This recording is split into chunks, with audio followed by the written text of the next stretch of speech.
Պարոն նախագահ, նաև ամփոփելով օրվա միջոցառումը, ձեր հիշողությունները Աշոտ Նավասարդյանի մասին, ինչպես եք նրան հիշում։ Ես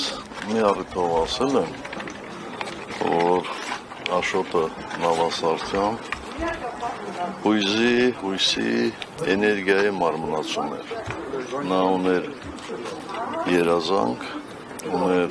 նպատակ և ուներ բավարար կամք այդ նպատակին հասնելու համար։ Նա և իր ընկերները իմ համոզմամբ այսպես փոխանցողի դեր էին կատարում մեր ազատատենչության, հայրենասիրության գաղափարները իրենց սերնդից մեր սերնդին փոխանցելու գործում։ Վերջիվերջո ինքը վտանգելով իր բարեկեցությունը, ընտանիքի հանդարտությունը, իր առողջությունը, այստեղ նոր իր աղջիկ Անուշը ասեց, որ չի հասցրել կրթություն ստանալու, լավ կրթություն ստանալու այդ հնարավորությունները, բայց ի վերջո հասավ իր նպատակին։ Մենք ունեցանք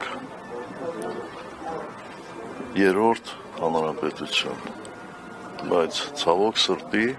ինչ իմանար Աշոտը, որ իրենից 25-30 տարի հետո Հայաստանում կարող են լինել ղեկավարներ, ովքեր Արցախը բեռ կհամարեն,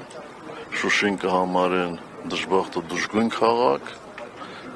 ու կասկածի տակ կառնեն ցեղասպանությունը։